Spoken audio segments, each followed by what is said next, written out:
नमस्कार, उदय India digital में स्वागत है आपका। मैं हूं अंशुमान आनंद। किताबें किसी भी समाज, सभ्यता और संस्कृति का आईना होती हैं। वो मार्गदर्शन का काम करती हैं। वो एक ऐसी मशाल का काम करती हैं जिन मशाल की रोशनी में पूरा समाज, पूरा देश आगे बढ़ता है। और हमें बहुत खुशी है कि हम भारत के एक सुदूरवर्ती इलाके दमन में पहुँचे हैं। और दमन में सिर्फ दमन ही नहीं, दमन, दीव और आसपास के इलाके की सबसे आधुनिक लाइब्रेरी है जहाँ हम खड़े हैं इस वक्त। हमारे पास आप देख सकते हैं बहुत सारी किताबें मौजूद हैं।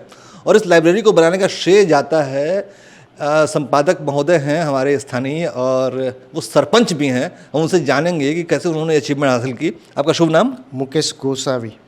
तो मुकेश जी, ये लाइब्रेरी आपने तैयार करवाई, आप सरपंच भी हैं और वरिष्ठ पत्रकार भी हैं, अपना समाचार पत्र चलाते हैं, तो उसकी प्रेरणा कहाँ से मिली आपको? ये प्रेरणा हमें हमारे डॉक्टर बाबा साहेब आम्बेडकर जिन्होंने बोला कि जो जितने पढ़ेंगे वो आगे बढ़ेंगे, तो हमको डॉक्टर बाबा साहेब आम्बेडकर से प्रेरणा मिली। तो ये लाइब्रेरी कब तैयार हुई आपकी बन के? ये 2022 2 अक्टूबर 2022 को। किसने, मतलब कैसे कैसे ये लाइब्रेरी बनी फिर? हमारे माननीय प्रशासक महोदय श्री प्रफुल्ल भाई पटेल ने उसका उद्घाटन किया। और ये लाइब्रेरी हमने संपूर्णतः CSR के माध्यम से बनाई। और ये CSR में हमारा पॉलीकैब इंडस्ट्रीज़ ने पूरा सहयोग दिया। यानी कि जो स्थानीय उद्योग हैं उन्होंने, उनके फंड से, कॉर्पोरेट सोशल रिस्पॉन्सिबिलिटी फंड से ये लाइब्रेरी तैयार हुई। और बुक्स कहाँ से आई फिर? बुक हमारे जो डोनर्स है उन्होंने थोड़ी हमने बहुत ही कम मात्रा में परचेज़ की, लेकिन जो मैक्सिमम बुक्स है वो हमको मुफ्त में मिली है। बहुत खूब। हमारे साथ लाइब्रेरियन महोदय मौजूद हैं। आपका शुभ नाम? सुलेख दमनिया। तो सुलेख जी, आप इस लाइब्रेरी को संभालते हैं, मैनेज करते हैं। कितनी बुक्स हैं आपके पास? करीबन 1500 से 2000 की बुक है। और अभी फ़िलहाल डिजिटल लाइब्रेरी भी चालू किया है। डिजिटल में ऐसा है कि 1000 अब बुक डाउनलोड किया है। और किसी को कोई भी आता है पढ़ने के लिए और किसी को फरमाइश रहता है जैसे कि बुक यहाँ पे अवेलेबल नहीं या फिर डाउनलोड नहीं की हुई है, तो आप अगर मुझे बोलते हैं कि ये बुक चाहिए तो विदिन 1 मिनट डाउनलोड हो जाते हैं और वो रीड कर सकते हैं। बहुत खूब। तो लगभग 1200 से 1500 किताबें आपके पास हैं। किस किस भाषा की किताबें और किस विषय की किताबें हैं? सर सभी टाइप की किताबें, जैसे कि हिंदी, इंग्लिश, मराठी, गुजराती, लैंग्वेज सभी है। और जैसे कि सभी फील्ड, मतलब जैसे कि नोवेल है, अलग अलग गाइडेंस के लिए जो अभी एग्ज़ाम आती है, IIT की है, NIT की एग्ज़ाम होती है, उसके लिए स्पेशल बुक मंगाई जाती है। Every month, every week magazine आती है ये सब।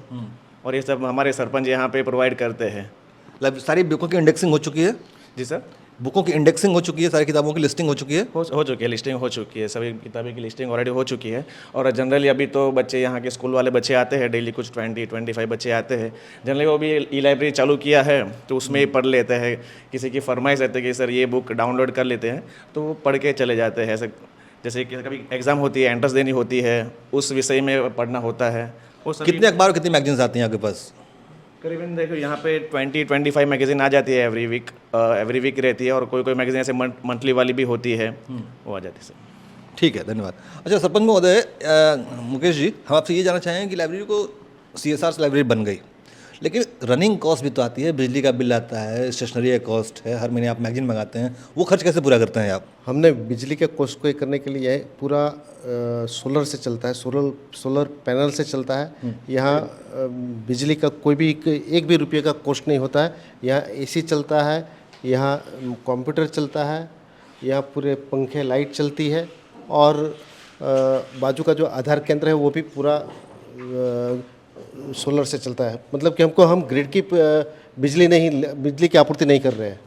तो बहुत खूब, ये तो बहुत आश्चर्यजनक बात है और बहुत शानदार बात है कि आपने पूरा सिस्टम सोलर से चलाने की व्यवस्था कर रखी है। और ये एक बहुत खूबसूरत जगह पे स्थित है। और ये मैगजीन्स वगैरह जो आती हैं, पेपर वगैरह आते हैं, इनका बिल कौन भरता है? इसका बिल हमारी पंचायत भरती है। हमारे पंचायत का जो पब्लिक कंट्रीब्यूशन आता है उसमें से हम उसको पे करते हैं। तो एक सेल्फ सस्टेनेबल सिस्टम है कि लाइब्रेरी CSR से बन गई, पंचायत से मैगजीन्स और बुक्स आ गई, और बिजली का खर्च है निल, क्योंकि ये सब कुछ सोलर से चलता है। अच्छा, बहुत आपने शानदार बताया। ऐसे लाइब्रेरी में क्या रिस्पांस क्या है पब्लिक का? हमको रिस्पांस बहुत अच्छा मिल रहा है। हमने हमारी धारणा से अच्छा मिल रहा है। हमने इतनी ये नहीं सोचा था कि इतना रिस्पांस मिलेगा। यहाँ बूढ़े लोग भी आते हैं, यहाँ रिटायर्ड लोग भी आते हैं, और यहाँ जो बच्चे लोग भी आते हैं। और हमने यहाँ IAS IPS और जो कम्पिटिटिव एग्ज़ाम में जो तैयारी करनी है उसके लिए भी हमने मैगज़ीन प्रोवाइड की है। बहुत खूब।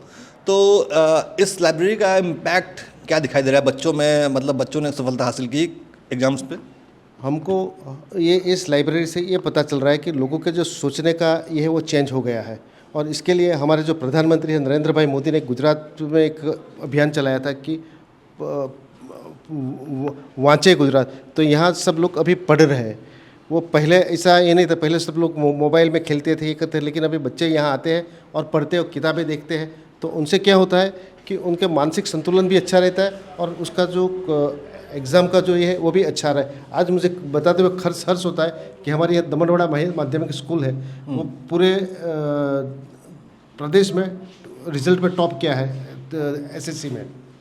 बहुत खूब। तो एक शुभ काम का परिणाम भी सामने आ गया है कि एक बच्चे ने यहाँ पे एसएससी में टॉप किया है।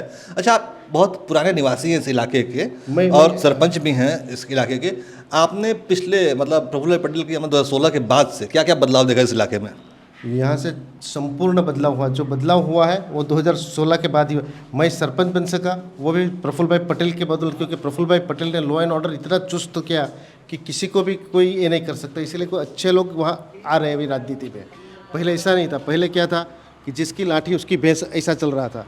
लेकिन जब से हमारे माननीय प्रफुल्ल भाई यहाँ से आए तब से पूरा लॉ एंड ऑर्डर तो हुआ ही, एजुकेशन में हुआ, हेल्थ में हुआ, हर क्षेत्र में विकास हुआ, इंफ्रास्ट्रक्चर में विकास हुआ।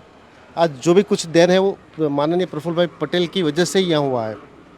तो दर्शकों को बता दें कि एक अच्छा व्यक्ति पूरे इलाके का, पूरे प्रदेश का कायाकल्प कर देता है। जैसे नरेंद्र भाई मोदी ने पूरे देश का कायाकल्प किया, वैसे प्रफुल्ल पटेल ने 2016 के बाद जब एडमिनिस्ट्रेटर बने उस बाद पूरे क्षेत्र में बदलाव आना शुरू हुआ, जिसका एक सबूत, जिसका एक प्रबल गवाह हमारे साथ मौजूद हैं मुकेश जी। मुकेश जी ने ये लाइब्रेरी बनाई और इस इलाके के बच्चे इससे मतलब बहुत लाभान्वित हो रहे हैं। बगल में आंगनबाड़ी केंद्र है और आप बताइए कितना बेहतरीन मॉडल है, सेल्फ सस्टेनेबल मॉडल। खुद ब खुद बिजली सोलर से पैदा होती है, बेहतरीन सी बगिया है चारों तरफ, अच्छी अच्छी किताबें हैं, एक खूबसूरत सा माहौल है, लॉ एंड ऑर्डर दुरुस्त है। तो अच्छा, अब आप क्या और उम्मीद करते हैं कि आपकी ज़रूरतें हैं जो आप सरकार से चाहेंगे?